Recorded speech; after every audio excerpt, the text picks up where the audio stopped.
Many people will tell you that you should hire a recent grad, like fresh out of college, because they aren't that experienced and they should be able to handle all of your marketing, right?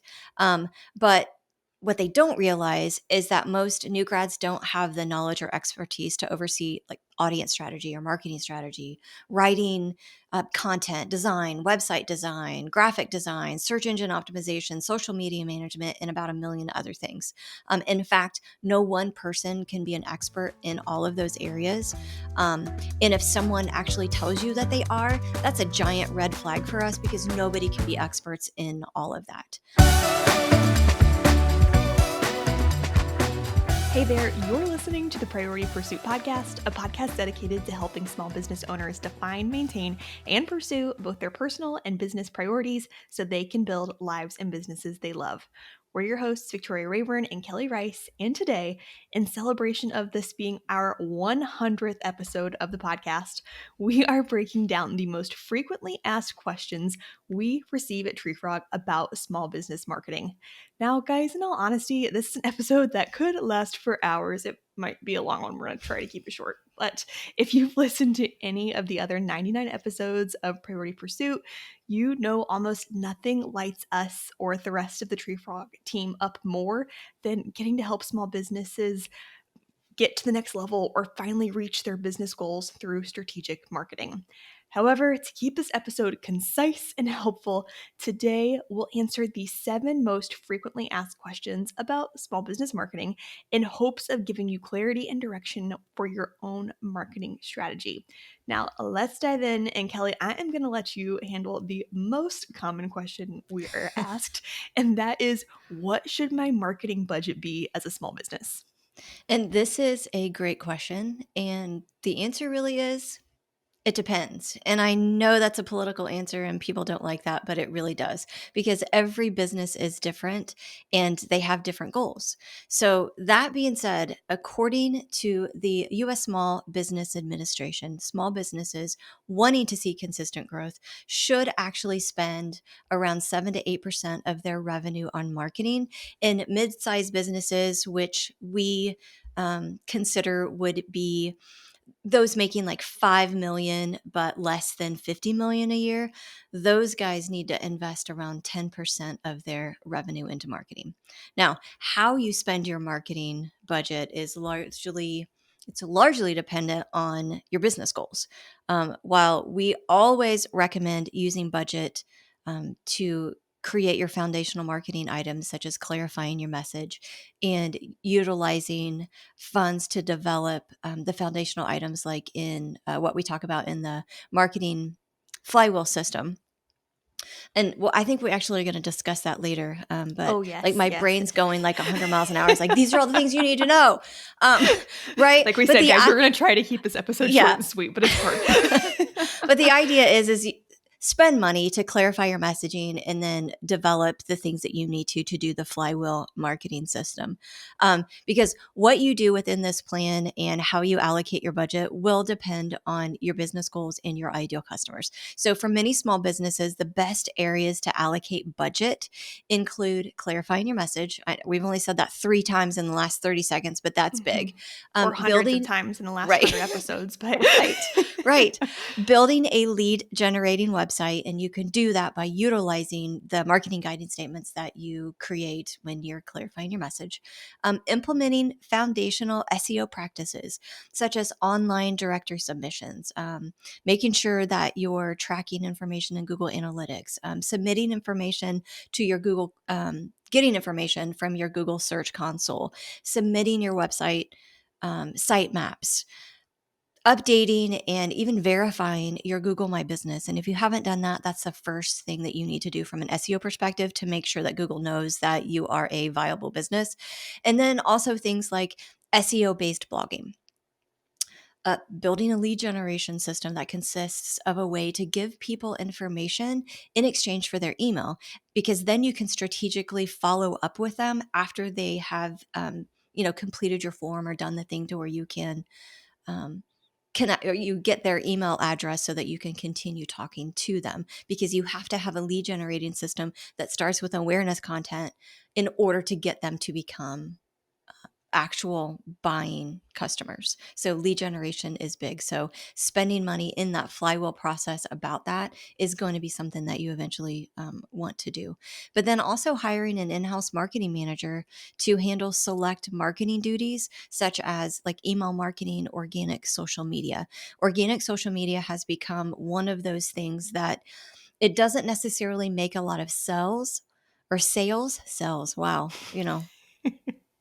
I don't write copy or anything.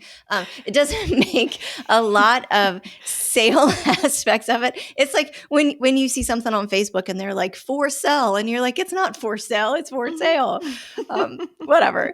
But organic social media is one of those things. It's a long haul. It's building your brand. It's building brand awareness. It's getting your culture out there, and it has to be done from inside your organization. Companies can't necessarily manage that type of organic social media outside. So that is something that really hiring an in-house person that knows what they're doing is great to do with marketing budgets. Also, potentially partnering with a part-time chief marketing officer. And in our industry, we call them fractional CMOs. And they are someone who can help develop strategy, they can oversee the implementation of your strategy, and they can manage your marketing staff. Because we work with a lot of businesses that are like, hey, can you just come in and be our director of marketing and create our strategy, make sure it gets done, manage our staff, train them, do all the things that needs to be done? Because I'm so busy doing, I don't have time for that, or I don't want to do that. So that's where the fractional or the part-time CMO comes into play for a lot of businesses. And then launching paid advertising such as Google ads, social media ads, and other forms of media buying and advertising. That is a great place to be able to spend budget that's going to be maximized if you have clear clear marketing messages and you have a clear strategy, you know who your audience is, you can actually reach out to them and put your sales funnel information in front of them with paid media such as Google ads or social media. And then really spending budget on all of the other things that you think that you might need. Do you need leave behind materials for your sales team, print advertising, uh, trade show things, like all of those types of things have to be incorporated in that, anywhere from 7 to 10% of your overall revenue. But again, every small business is different, and they have different goals. But in our experience as a marketing agency serving small businesses, if you want to see consistent growth and the whole 7 to 8% of my revenue going out in marketing, if that scares you, don't invest anything less than 3% of your total revenue into marketing, um, because you're really just barely making noise at that point if you don't do that. Um, but it's also important to notice that if you're only spending about 3%, anywhere from 3 to 5% of your revenue, and investing that into marketing, that cannot include the salaries of, if you hire someone as a fractional CMO or coming in as your marketing director on a part-time basis, or the in-house staff. That 3 to 5% really does need to be associated with actual tactics that you're doing. So, but also, knowing that as we record this episode in early June of 2023, most economic people, all the people smarter than me that talk about money and where we're going, they agree that we're actually on the brink of recession, which is really not any new news to anybody right now. So, and as a small business that serves small businesses, we know how much you guys are already feeling this. I mean, everybody already is. So, with that being said, if you look at data from past recessions, it quickly becomes evident that drastically cutting your marketing budget during a recession, or not investing in an adequate amount in marketing, could actually harm your business or even result in forcing you to close your doors. We discussed this more in episode 92, which I think is titled like why marketing should be a top priority during a recession or something like that. So if you care to check it out, again, it's episode 92 and we go into a little bit more details. Um, Oh, yeah, absolutely. So, saying all of that, you're like, hey, we're in a recession, or we're almost in a recession, and we know we have to be mindful of all the costs that we're doing. You're probably thinking, yeah, that's great. But I have no idea how to market my business, or I don't want to waste my marketing dollars. Where should I be spending money? So don't worry. We've got you like always. And if you're ready to set up your business for success, even during the time of an economic turmoil, download our 3 ways to recession proof your small business guide. This guide walks you through 3 things you can do to make sure that your small business survives and even thrives during the upcoming recession, from a marketing perspective. And because we want your small business to succeed now and always, this guide even includes a breakdown of the flywheel marketing method that we talked about at the beginning of this episode, that we've talked about probably a million times throughout our 100 episodes. It's a 4-step marketing strategy that we use to help our agency clients see growth of up to 880%, which I know sounds like a lot, and it actually is because it works. So, if you are ready to recession proof your business and make our proven marketing strategy your own, check out the show notes or visit treefrogmarketing.com/recession proof your business. So, again, don't forget to download the 3 ways to recession proof your business, and learn the 4-step marketing strategy along with some really other great things at treefrogmarketing.com/recession proof your business. So, if we haven't said that, I'm going to say it again. Download it so that you can recession proof your business. So, Yes. yeah. And all links in the show notes. We're kind of throwing a lot of links at you guys Yeah. today. Yeah, we're definitely doing that. But our goal is to answer these questions, but not just like, Mhm. hey, answer these questions on the podcast where, Victoria and I Mhm. get really excited about answering these, but it's what can you tactically do to do these within your business. So we are going to throw a ton Mhm. of stuff at you, but that's the whole reason for it. Exactly.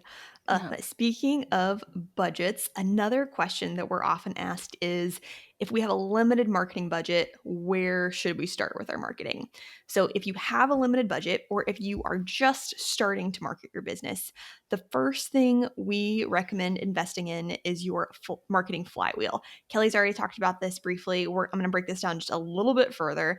But the flywheel marketing method is simply a marketing strategy where your website and online marketing efforts are in sync and they function as a flywheel to continually produce results, even when you're not in the office or you're not paying a lot of attention to your marketing. Small Just business owners they always pay attention to their marketing. What are you talking about? We don't have okay. anything to do besides think about marketing. Yes, in the midst of when you have to actually go serve your customers and, Right. not think about your marketing, What? Yeah. it'd be great if your marketing would continue going. So that's exactly what the flywheel method is. But setting up the flywheel marketing method, it does take some work up front.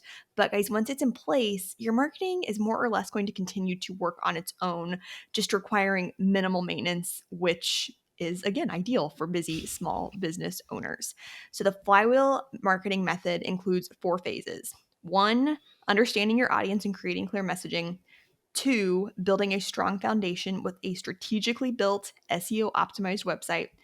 3, creating content and a sales funnel that serves your ideal client well. And then 4, promoting your services and content. Again, Kelly kind of broke all of that down when she talked about where to invest your marketing budget. But this is like specifically the strategy that we use to help our clients see growth of up to 880%. So in an upcoming episode of Priority Pursuit, we're going to break down the flywheel marketing method like even further so we can really give you all of the nitty-gritty information.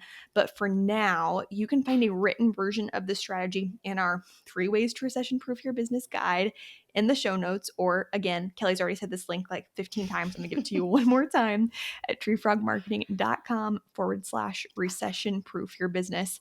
And guys, recession proof your business, it is all one word. Yes, that guide focuses on recession things, but a big chunk of it is literally how to implement this method. Yep. So I'm just going to jump in and talk about the third question that we get, which is what needs to be on my website to convert website visitors into actual paying customers. And we get this all the time. They're like, what do I need to do? What needs to be on there?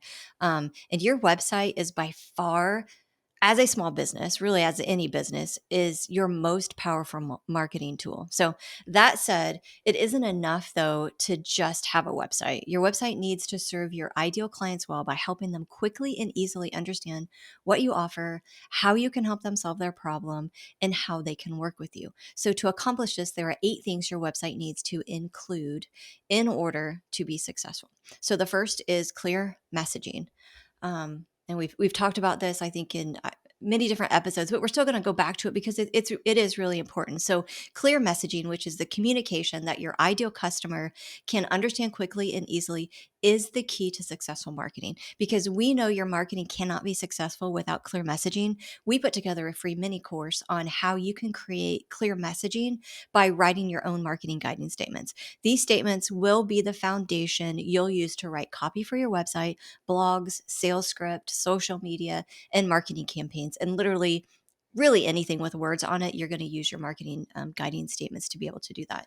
And you can access this mini course in the show notes. We'll put the link, or by going to treefrogmarketing.com/marketing guiding statements. So we can't make it easier than that. So marketing guiding statements, right?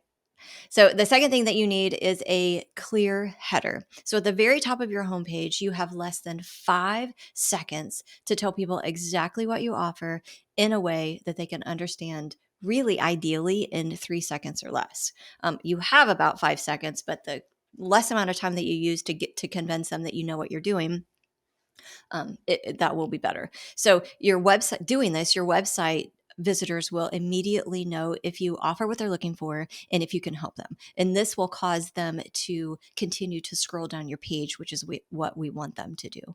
One of the other sections that you need on your website is a value proposition, which is simply a clear list of what your customers will receive when they invest in your services. But remember, this is not just a listing of product or service features. It must be presented in a way that helps people see the value in working with you. So show them how you solve their most challenging problems. Just don't say that, it features this, this, this, this, and this, just to be a little bit more descriptive, because again, it's a value proposition. They need to find value in it, and just listing features doesn't do that. One of the most important sections to have on your website is actually a 3-step plan that helps your audience understand how easy it is to work with you. So there may be a million things that are happening behind the scenes, but by giving them a plan to follow that makes it seem less daunting, you will win more leads. The formula that we normally use is first do this, then do this thing, and then you're going to enjoy this type of benefit or this type of success. So I know in other episodes we have gone back and we've talked to that. I don't recall exactly which episode that was, but we'll put it in the show notes for you guys to go back and learn about specifically the 3-step plan. Oh, I think it's also in the marketing guiding statements, isn't it, Victoria? Oh, yes. Yep. Yeah. It's all in there. Yeah. So again, go back to that course and you'll be able to learn about the 3-step plan and the formula and all of that stuff. But again, it's really important because you have to tell people what they need to do, which again is what we call the direct call to action. So not only having a straightforward plan is important, your website also needs to include a clear call to action. So in other words, if you need to clearly invite your website visitors to do something. So if you're leaving room for uncertainty on your website by not clearly showing them what they need to do, you're drastically increasing the likelihood that they will just leave your site before taking any action. So without a clear call to action, you're missing out on business. So make sure that you're telling people what to do. And make sure that you tell them in every single section what to do. Because again, people don't read a website from top to bottom like you're doing when you review your website copy. They're just scanning headlines. So once they hit a headline that resonates with them, they're going to read that copy. And then you need to make sure that you tell them what they need to be doing with that call to action. So for us, it feels a little intimidating to have 11 calls to action on a homepage. But in reality, that's what you have to have in order to get people to take action. Yes. And if you guys need a visual example, go to treefrogmarketing.com. Our direct call to action is to schedule a discovery call, and you're going to see that button on our website like hundreds of times. Right. Absolutely. And then you're welcome to send us an email and say, oh my gosh, your website is so great. And it didn't feel like sales at all, because that's exactly what your people will think too when they come to your website when you follow this flywheel method in developing your own website. But now I'm getting off track and I'm getting excited. Okay, so the sixth item that is important on your website is actually authority. So we talk a lot about make sure that you're showing empathy before authority. So the authority comes in on your website to help potential customers trust you, that you know what you're doing, and so that you don't have to awkwardly like brag about yourself and you're not putting all of the features in your value prop and all of these things.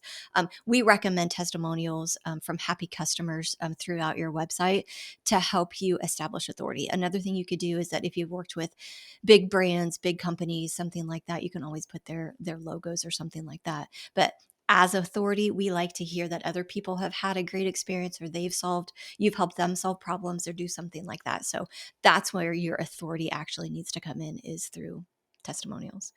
One of the other things that we have found that has probably changed here in the last couple years is that everybody used to be really gated with their pricing, but now it's really important to have pricing on your website, even if it's just a starting at price, because if you don't, it comes across kind of sketchy to potential customers, and as a result, they're not even going to reach out. They're not going to do anything. So if you include pricing on your website, it gives them an opportunity to potentially qualify themselves from a financial position, and it helps your conversation go in a different direction other than, hey, what does this cost?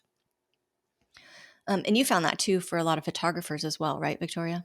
Oh, absolutely. I Mm-hmm. mean, it's like when you think about it from a wedding photography perspective, and a couple has no idea what a wedding photographer costs. They've never done this before, and they go to, a website and there's no pricing information. They're automatically going to assume like this is tens of thousands of dollars and I can't afford it, as opposed to, the photographer who put their pricing information on their website, and maybe that photographer is actually $5,000, and who knows, Mm-hmm. maybe the one who didn't list is only $2,000, and they Right. literally missed out on business just because they were not clear enough and it came Right. across as sketchy and weird.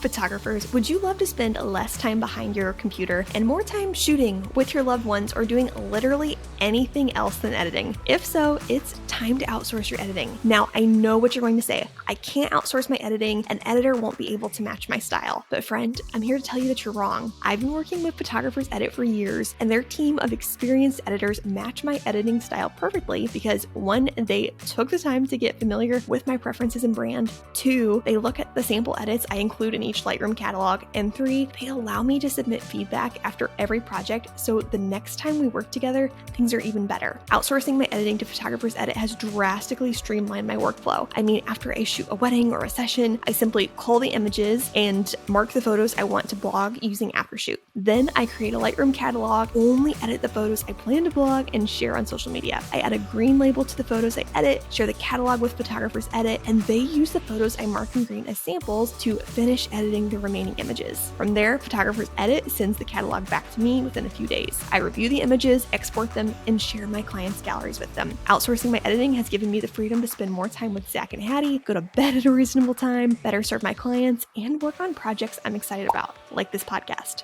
Right now, editing is likely taking up most of your time, but I can tell you from experience, it doesn't have to. To receive 50% off your first order from Photographers Edit, go to treefrogmarketing.com/PE or simply use code VRayburn at checkout. Again, that's treefrogmarketing.com/PE or use code VRayburn at checkout. Many small businesses don't have an effective marketing strategy, and because of this, they try one tactic after another without seeing results. This not only prevents consistent business growth, it makes managing marketing efforts more difficult than it should be. As a marketing agency for small businesses, we understand how frustrating it can be when hard work doesn't deliver the results that you want. Because of this, Treefrog has developed a proven 4-step marketing system that will help any small business grow. On our website, you can also schedule a 30-minute discovery call to discuss working with Treefrog to build a marketing strategy that will allow your small business to finally see the growth you've been working so hard to achieve.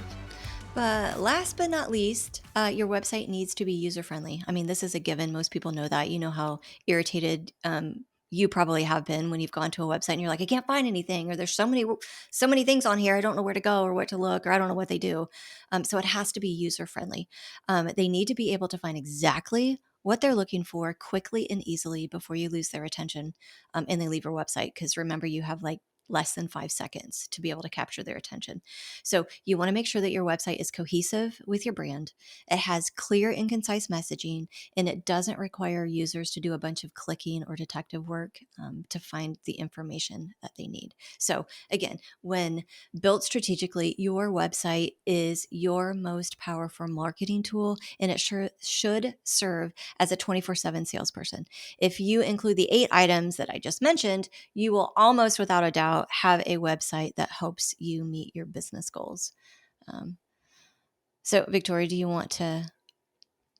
One of the other questions that we commonly get is, why isn't my marketing working? I mean, Mm-hmm. I think that one, what we should, I mean, I guess maybe all of these 7 are like what we get almost on a weekly basis. So Oh, yes. maybe you can help the audience understand why their marketing isn't working. Oh, I would love to. And like guys, I realized when I divided these questions out, I kind of accidentally gave Kelly the longer ones. So hopefully she doesn't like kick me in the shin after this. But I know she loves talking about these things. So it's all good. But yes, another question that we are often asked by small businesses is, why isn't my marketing working? Because when your marketing isn't working, that is just super frustrating. You are working super hard. Your marketing should be generating leads and it's not. So what is the problem? Now, there could be more than one reason that your marketing isn't working, but the 2 issues that we see most frequently are either a lack of clear messaging or a lack of an effective marketing strategy. So let's start with messaging first. Now, Kelly, again, we've already talked about this. And if you've listened to any other episode of Priority Pursuit, like in the last few months, then you know all about clear messaging. But in order to convert prospects into paying customers, you have to know what to say to connect with your ideal customers, hold their attention, and make them actually want to do business with you. And this can only be accomplished through clear, customer focused messaging. So, in our experience, the best way to clarify your message is to write or work with a marketing professional to write. Just if this ever panics you, please know that this is something we can absolutely help you with. Right. But yes, the best way to clarify your message is to write your marketing guiding statements. So, marketing guiding statements are written guidelines that position your brand and business as a trusted partner. And the process of writing these guidelines or statements gives you the information you need to write clear, concise, effective messaging in a story based framework, which proves again and again to be the most effective marketing framework. So What do when they you take, say? Sorry. Don't they say it's like 22 times more likely Mhm. that somebody will do the thing you want them to do and remember your Remember, message yes. if it's written in a story-like format? Because, story Mhm. is one of the elements of story are one of the best Yes. ways to place messaging out there for people to remember it. So I thought that was a pretty interesting stat.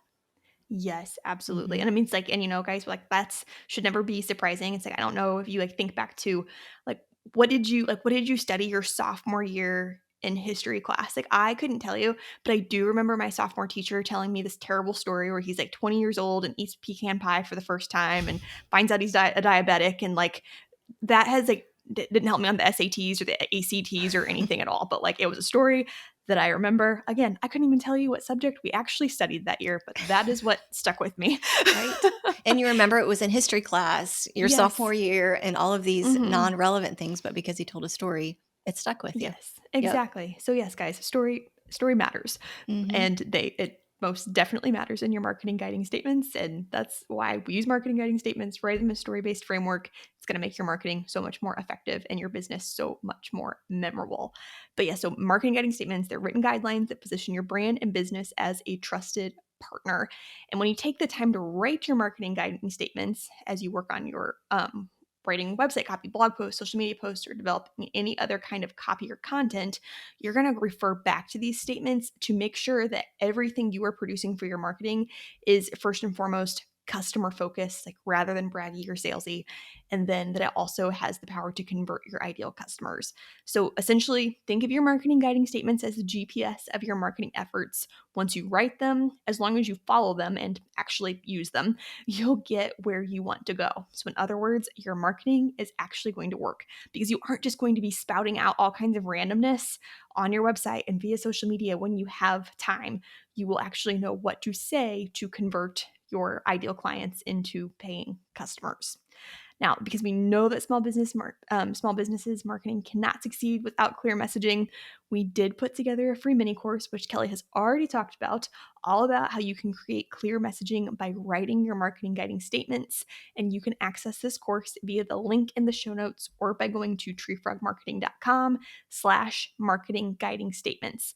Again, if you're ready to clarify your message so that your marketing actually works, check out the link in the show notes, or again, visit treefrogmarketing.com/marketing guiding statements to access our mini course that walks you through exactly how to clarify your message so that your marketing will actually work. Mhm. Now, briefly, And I think, sorry, I'm going to no, interrupt you're you good. because I don't think that we said that it's free. So it's Oh, free. yeah. Like we're not charging you for this. So Yeah. go and do it. Go write clear, concise messaging. Mm-hmm. Yes. Yes. Please, please, please. Yeah. No, briefly, we do want to discuss the other reason your marketing may not be working, and that is a failure to have an effective marketing strategy. So, as a small business, you are probably constantly given marketing advice like you need to be on TikTok or, insert new social media platform. There are always new ones coming out. Or like you aren't reaching your audience because you aren't utilizing X, or X worked for her. That's exactly what you need to be doing. But the fact of the matter is that in the 2020s, there are all kinds of marketing tools and tactics. However, your time and resources are valuable. And as a result, you need a marketing strategy that works, not a bunch of marketing tactics and suggestions pieced together. We've already talked about the flywheel marketing method, but this is something that we are so ever loving passionate about because we know that it works. So I am going to mention it one more time. If you would like the full breakdown of this small business marketing strategy that we've used to help our clients grow their small businesses by up to 880%, download the 3 ways to recession proof your business guide in the show notes or at treefrogmarketing.com/recession proof your business.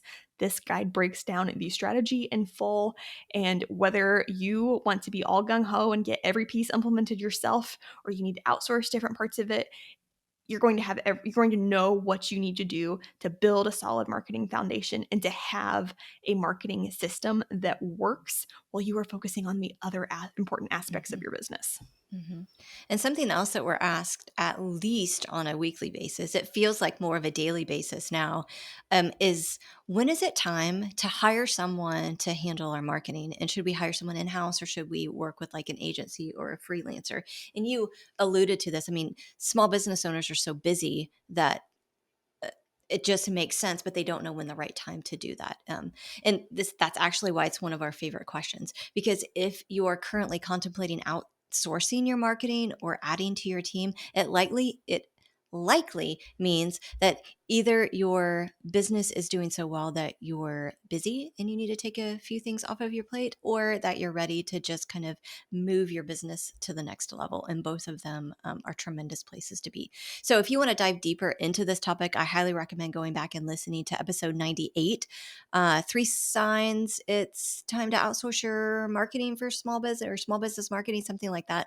So, but in this marketing consultation episode, I get to talk with restaurant owners Noe and David Garcia, and we break down exactly how to determine if you're ready to hire someone or to handle the marketing for you. But to give you just a, kind of a short answer, we found that small businesses should invest in marketing assistants when they don't have time to handle their marketing themselves, right? You just kind of run out of time, you're time poor because you're having to be everything to everyone.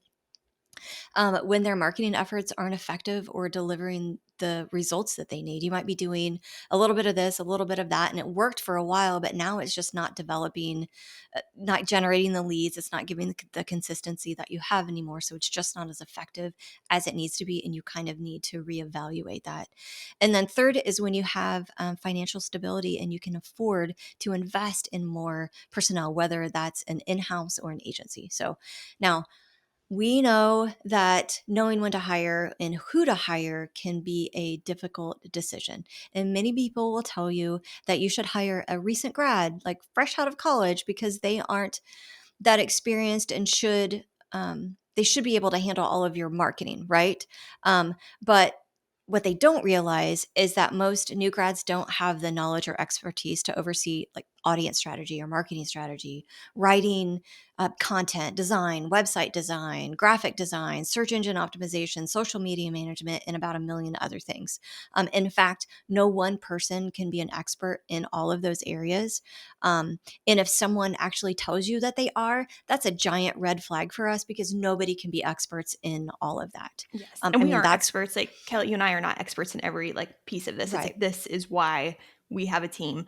But right. also, it's like we've both been in this industry for a long time. And 10 years ago it was kind of a different story, but now things are just so niche and so specific. Like you literally can't be an expert at all of it. And sorry, I'm gonna be quiet, but like No, side tangent. I mean, you're 100% true because SEO algorithms change, what it feels like on a daily basis. Social media changes on a daily basis. Trending is changing. So if you're not being able to pay attention to that and that be your full focus, you can't be an expert on it. I mean, just like with our agency, we used to be able to handle organic social media a couple years ago and it was phenomenal and it did everything that needs to do. Now the way that social media needs to be completed, we're not the best option for that. It needs to be an in-house person doing that. But on the other hand, other people will tell you, in contrast to hiring a new grad, is that you need to hire an experienced marketer, which may or may not be the solution, a better solution. And this is because, again, a single person can be great at a few things, but shouldn't be responsible for everything. So, for example, you could hire a marketing manager who thoroughly understands strategy and social media, but they might not have experience in web design simply because there are only so many things an individual can be good at. So as a result, your marketing manager will eventually need support from other marketing staff or an agency partnership to be successful. Um, and then the third option is literally to partner with a small business agency, which could be a great solution for some businesses, especially if they have someone in their organization that can act as a marketing liaison, such as a marketing manager between the company and the agency, and they're skilled enough to be able to take on the in-house roles that need to be done within that company. And if you partner with the right agency, you'll benefit, kind of like what we talked about before, from a multitude of skill sets, such as strategy and professional copywriting, web design, search engine optimization, social media, and all of the other things that go into marketing. But when you partner with the right agency, you only pay for the expertise you need because your in-house person might be able to do organic social media or email marketing or those types of things, and you're not going to have to pay for that from an agency other than maybe some like oversight with strategy and those types of things. So basically for this for the cost of just one full-time employee, or depending if you're going to add a few for your marketing needs, you can get access to all of the marketing skill sets you need to implement a strategy from the right marketing agency. Now, this is not a all-inclusive, everybody needs to do this type of solution. It's really only if you have someone in your business that is going to be dedicated to marketing duties and has some sort of understanding of general marketing, social media, those types of things, to be able to partner with an agency to kind of come in as what we would consider a fractional CMO, or a part-time marketing manager to come in and develop strategy and oversee things and help train staff and do all of that. But again, if you'd like to learn more about hiring someone to manage your marketing for you and listen to what we talked about when we had this full in-depth conversation with David and Noe from La Fiesta, you can visit, or you can listen or watch episode 98, and we'll put it in the show notes as well. Yes. All right, guys. Yeah. So if you've been listening to Priority Pursuit for long or for the last 100 episodes, there was no way I was going to be able to get through an episode without talking about SEO in one way or another. So another question we are often asked is, if you're going to spend time on SEO, what are the top things I must do to see an impact? And how long is it going to take to see SEO results? So we more thoroughly answer this question in episode 86, the 3 most effective ways to improve your small business's SEO, which is a marketing consultation with photographer Heather Corbin that you can find wherever you listen to podcasts or at the link in the show notes. But in short, the 3 most effective things you can do to improve your SEO is to, first of all, implement an effective keyword strategy based on your ideal client search intent. Second, create online directory listings. And third, create and implement a content marketing strategy that serves your ideal clients well. Now, Something important to note is that SEO is a long-term marketing strategy, meaning you will not see results overnight. In fact, depending on your Google competition, it's likely going to take 6 months to a year to see results. That said, for small businesses, SEO is a particularly valuable marketing tactic because when people want to intentionally look for a product or service, they use Google. In fact, 97% of people use Google when they are in need of a local product or service.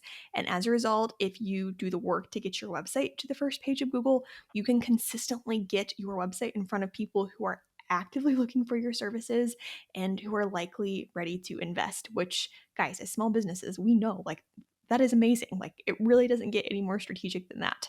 So again, if you'd like to learn more about the most effective ways you can improve your SEO, visit the link in the show notes or go back like 14 episodes to episode Oh, you 86. did math. Yay! I Yeah. know. Like, thank goodness this is episode 100. That was the Yeah. only reason that worked, guys. But yes, go back to episode 86, the 3 most effective ways to improve your small business's SEO. Yeah. Hey, sometimes math is hard. That's all Um, I have to say, right? I mean, I'm Oh. a copywriter and a photographer for a lot of reasons. Math isn't one of them, right? No. Like it's not your high school.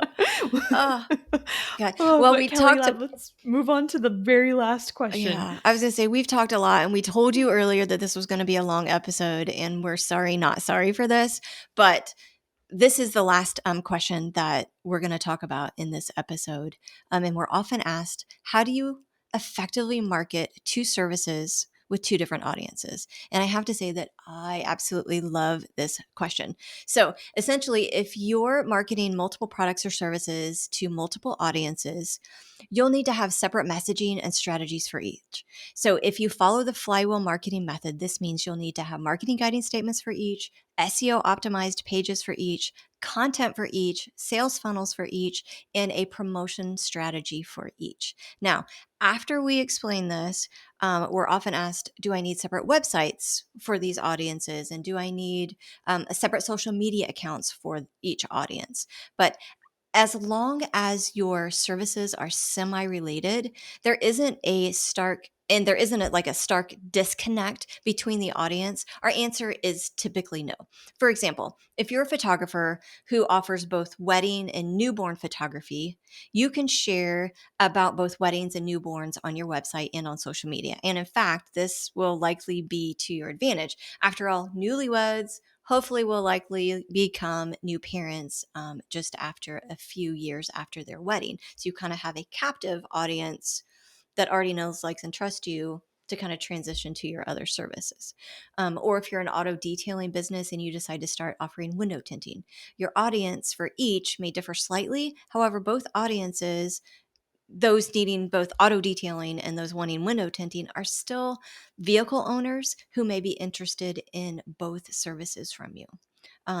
Or if you run a nonprofit organization and you need to target both patrons and donors, you'll want to have different messaging for each audience, but you can likely still utilize the same website and social media accounts for both, because after all, these audiences are connected and they both play roles in helping your organization pursue its mission and purpose. But you'll want to have different pages on your website and make sure that you're producing social media posts and other content specific to each audience. However, you can find a lot of that information in your marketing guiding statements, because you're going to have two sets of marketing guiding statements. Let's take the nonprofit, one for donors and one for patrons. So you're going to be able to talk to them the same way as that you're not going to talk to your window tint clients the same way that you're going to talk to your auto detailing clients at newborn photography versus wedding photography. So you can get a lot of your statements from and what you need to be saying on your website and keywords you should be researching for SEO, and content you can use on your social media from your marketing guidance statements.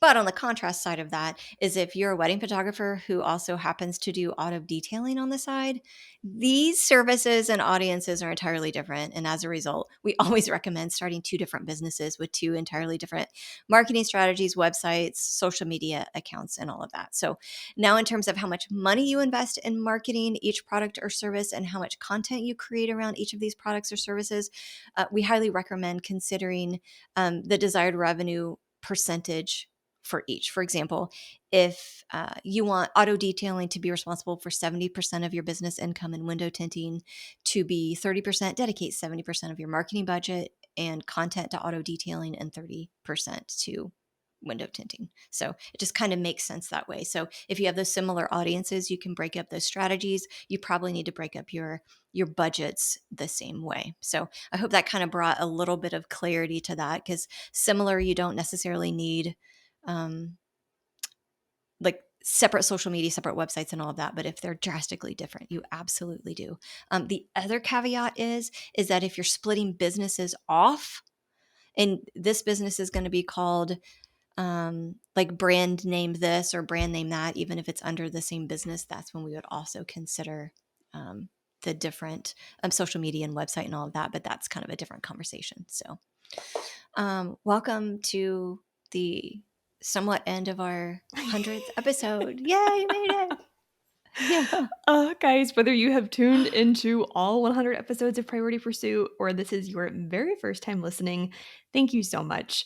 Please know that Kelly, the Treefrog team, and I are always rooting for your small business, and we are committed to sharing weekly episodes that help you maintain and pursue both your personal and business priorities so you can build a life and business you love. It's in honor of the 100th episode, we would love to ask you a little favor. If Priority Pursuit has served you well, please take a few minutes to share the show with small business friends, whether you send the show to them directly or simply share about the show on social media, or take a minute to leave us a review on Apple Podcasts. Either way, you'll help other small business owners and leaders wanting to be present in their personal lives, confident in their business choices, and proud of the legacy they're building find Priority Pursuit. Thank you for tuning in, and I hope you'll join us next week for even more marketing, boundary, and priority-driven tactics that you can use to build a life and business that you love.